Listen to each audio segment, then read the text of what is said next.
Peace, people. I'm titling this segment here, Eyes Open. And, we really need to, when you're out in the public these days, you really, truly need to keep your eyes open because there's a lot going on.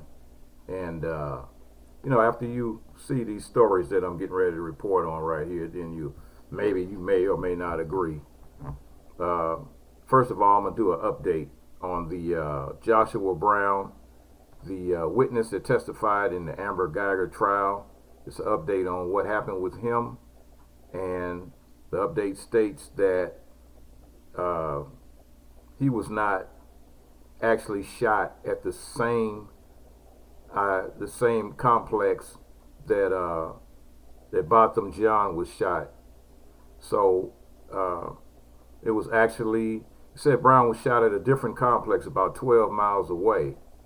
Now the addresses that they had on here were pretty close. There was one that was on 4600 block of Cedar Springs, and then the Altera Apartments in Dallas was located at 4606 Cedar Springs.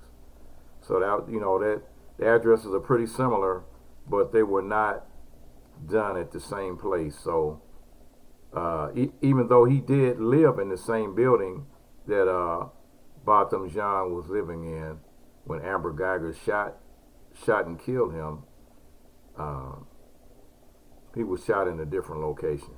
So that's just an update on that. Okay, here we go with a story here that is really a weird situation, and it says a Maryland woman who slashed a man's throat inside an Oregon Taco Bell restaurant will spend the next 7 years behind bars. Live reports that 22-year-old Kaylee Mason pleaded guilty to second-degree assault after she slashed 48-year-old Jason Luckow's throat with a knife. The incident occurred on July 9th after Luckow's asked Mason to stop criticizing employees at the Taco Bell restaurant off US 26 in Sandy, Oregon. Mason was apparently upset at how long the employees were taking to make her food, and she made such a commotion that management asked her to leave. Mason remained in the store, and Lutkow intervened, asking the woman to quiet down and leave the employees alone. Apparently, the management had already told her to leave as she continued to rant and rave. I told her to be quiet, told her to zip it. And so this is somebody that's getting in somebody else's business. Mason, who was wearing a blonde wig, shouted at the victim before leaving the store. She returned with a few minutes, quickly walked past Lutkow while pausing briefly to cut his neck. Mason then fled the store in a silver Kia. As Mason drove away from the restaurant, she nearly ran over his wife, who gave chase after she realized her husband had been injured. Police pulled Mason over shortly after her blonde wig was missing, but authorities found it stuffed in her boyfriend's pants. They also noted Mason's two children in the back seat of the car, ages 4 and 2. She was arrested on multiple felonies, including attempted murder and assault. Her boyfriend, identified as Philip Thomas, was arrested and charged with tampering with evidence, and the children were taken back to a family member. So it's you can't. I don't know. Here's some. This guy is trying to the people had a job to do. They told her to leave. She didn't want to leave. So hey, sometimes it pays to stay out of stuff. It was an 18-year-old teen killed a lawyer with a screwdriver after he stopped him to move ahead of a door. A teenage murderer who killed her father to death with a screwdriver that he stole can now be identified after turning 18. Ewan Ireland killed Peter Duncan, 52-year-old years old, was attacked at a busy shopping center. The killer, whose identity could not be revealed by sources when he was a minor, previously had an account of violence when he carried out the assault. He intersected paths with Ewan Ireland at the entry of a shopping center.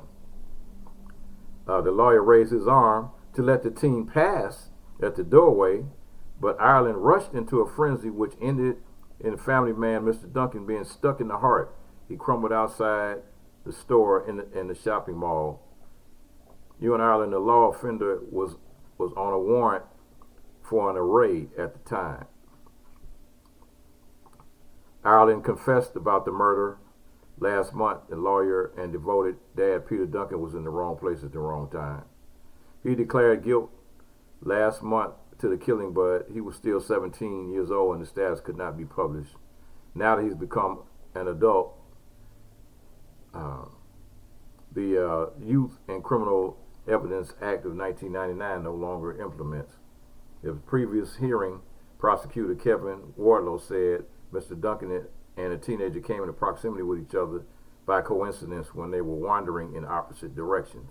So here you have a person that was basically, you're going in and out of a door, and the old guy was just, holding the door open so the guy can go in the door, and the guy who had a screwdriver that he had stole ended up stabbing the dude. Man, it's ridiculous, man. Ridiculous. There's a lot of sick people out here in the world today. So, like I said, the title of this particular episode is Keep Your Eyes Open. Now, here's my feel-good story of the day, and it has to do with Nevada, doing something positive and trying, because see, under the, and I have to really keep this in my mind, it was either the 13th or 14th Amendment, and I spoke on this once before about, when after the end of slavery, when they came up with the Emancipation Proclamation in the 13th and 14th Amendments of the Constitution, one of the key things that it stated was that even though you were given freedom, somewhat freedom in the United States, that freedom could be taken away from you if you were incarcerated. So now what the state of Nevada is doing, and it's something that's going to take place, and in the year 2020 coming up, the next election, and also in the year 2020, that the people that will have been arrested for felonies in the United States will be able to vote again.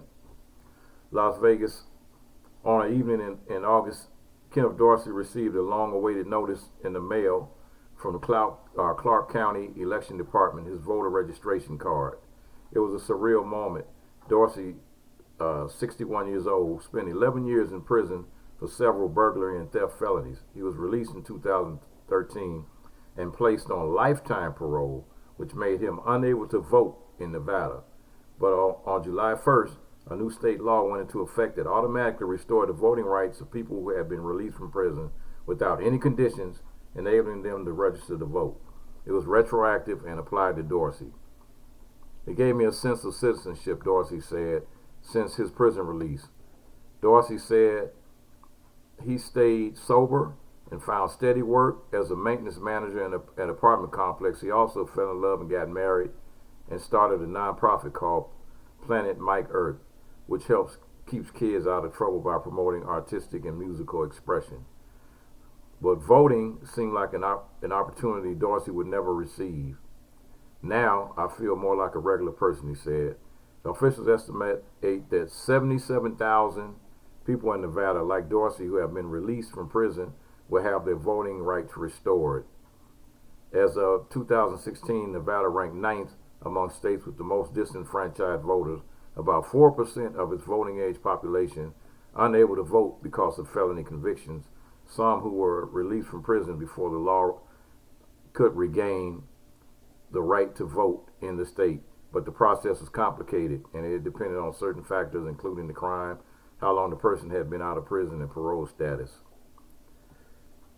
Since 1997, more than two dozen states have have amended the laws to expand such voter eligibility. 6 states, including Nevada and Colorado, have expanded voting rights to some or all people on parole or probation. At the same time, some states, including Florida, have changed their laws to make it difficult for felons to vote.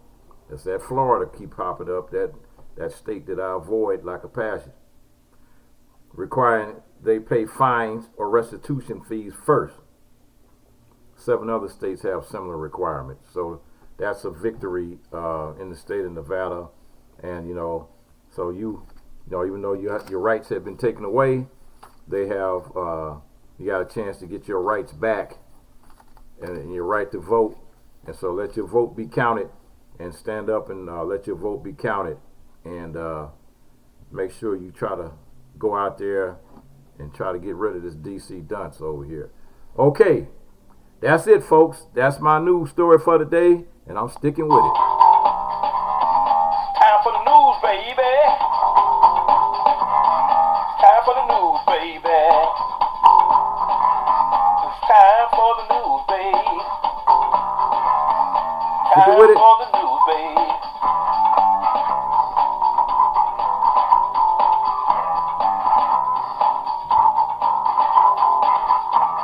That's my news story, and I'm sticking with it.